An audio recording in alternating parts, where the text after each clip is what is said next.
Reverse psychology is a fascinating technique that involves suggesting the opposite of what you actually want someone to do, with the intention of making them more likely to comply with your desired outcome.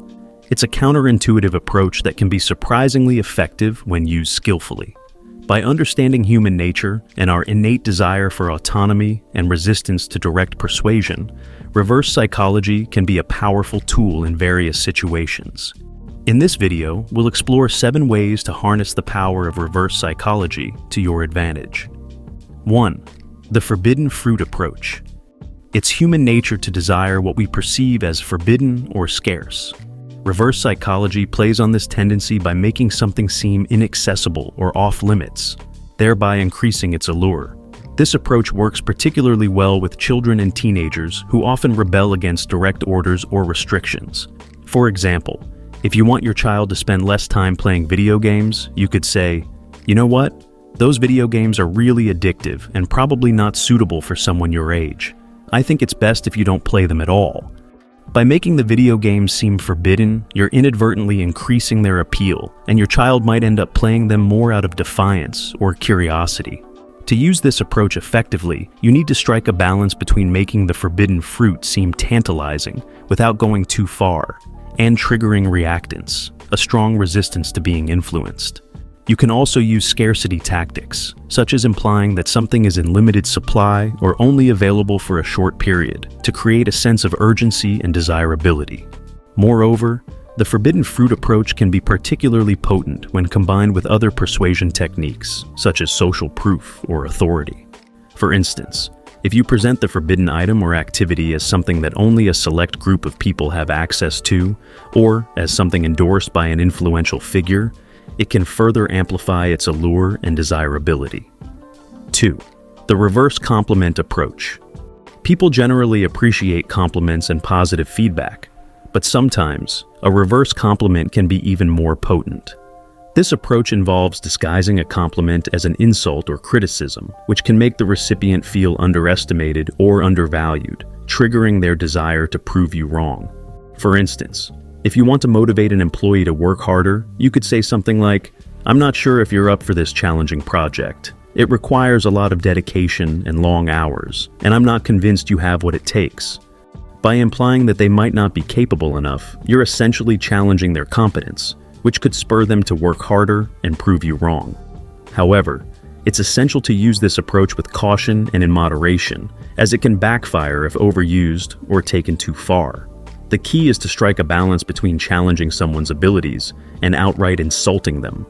It's also crucial to tailor the reverse compliment to the specific individual and situation. Some people may respond better to more subtle challenges, while others may require a more direct approach. Additionally, the context and relationship between the parties involved can influence the effectiveness of this technique. 3. The door-in-the-face approach. The door-in-the-face technique involves making an initial, outrageous request that the person is likely to refuse. Once they've rejected the initial request, you follow up with a more reasonable request, which they're now more likely to agree to due to the contrast effect. For example, if you want to borrow money from a friend, you could start by asking for an exorbitant amount, like $5,000. When they inevitably refuse, you can then follow up with a more reasonable request, such as borrowing $500. Because the second request seems much more reasonable in comparison, your friend is more likely to agree to it. This approach works by creating a sense of contrast and making the second request seem like a concession. It also taps into the principle of reciprocity, where people feel obligated to reciprocate a perceived favor or concession.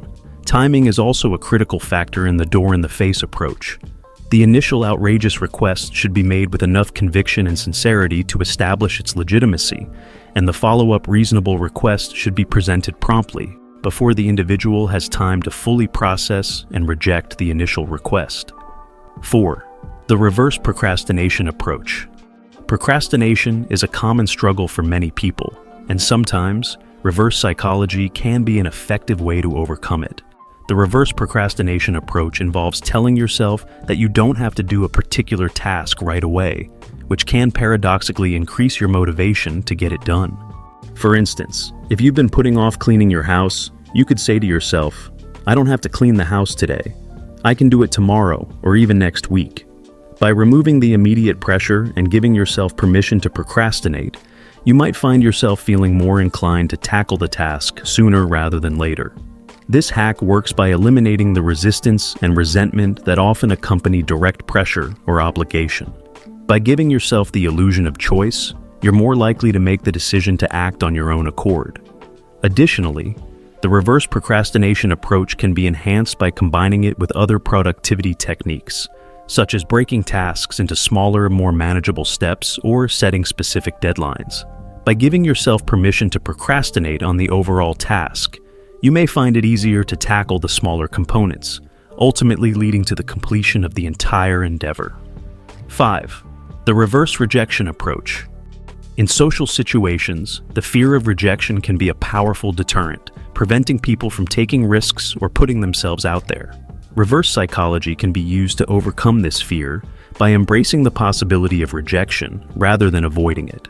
For example, if you're interested in asking someone on a date but are hesitant due to the potential for rejection, you could say something like, "You're probably going to say no, but would you be interested in grabbing coffee sometime?"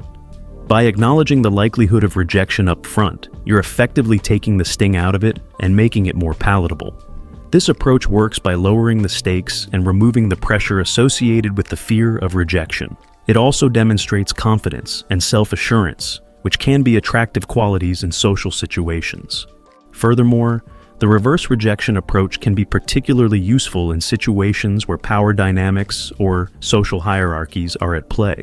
By acknowledging the potential for rejection up front, you're effectively leveling the playing field and neutralizing any perceived imbalance of power or status.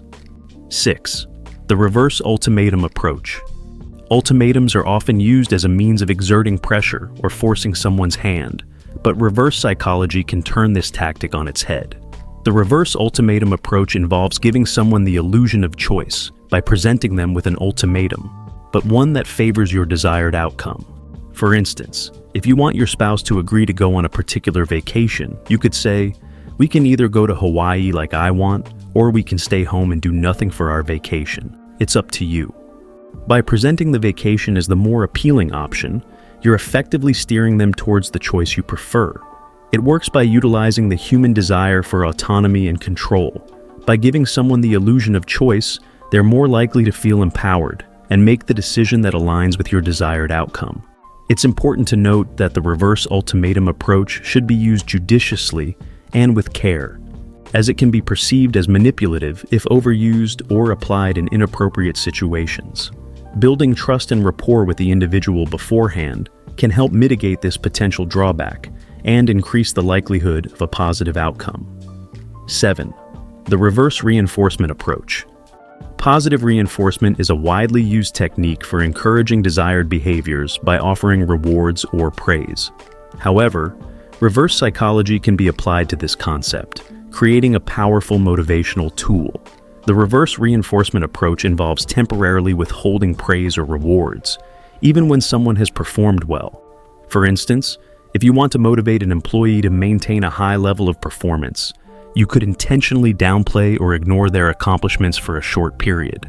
This can create a sense of confusion or even frustration, as they may feel their efforts are going unrecognized. However, once this period of neglect has passed, you can then shower them with praise and rewards, making the recognition feel even more meaningful and impactful. The reverse reinforcement approach works by creating a temporary void or gap in positive reinforcement, which can heighten the individual's desire for recognition and validation. When the praise or rewards are eventually provided, they become even more valuable and rewarding, reinforcing the desired behavior more effectively. It's important to use this approach judiciously and with care, as prolonged neglect or lack of recognition can be demotivating and counterproductive. The key is to strike a balance, creating a brief period of drought before providing the much-anticipated reinforcement. Furthermore, the reverse reinforcement approach can be combined with other motivational techniques, such as goal setting or performance feedback. By temporarily withholding praise or rewards, you can create a sense of anticipation and drive, which can then be channeled toward achieving specific goals or addressing areas for improvement. Reverse psychology is a powerful tool that can be effective in various situations, from motivating others to overcoming your own psychological barriers. By tapping into human nature and our innate desires for autonomy, resistance, and validation, reverse psychology can be a persuasive force. However, it's essential to use these techniques judiciously and with care, as overuse or heavy-handedness can backfire and undermine their effectiveness. When employed skillfully and in moderation, reverse psychology can be a valuable addition to your repertoire of influence and persuasion strategies. If you have made it this far, let us know what you think in the comments section below. For more interesting topics, make sure you watch the recommended video that you see on the screen right now. Thanks for watching.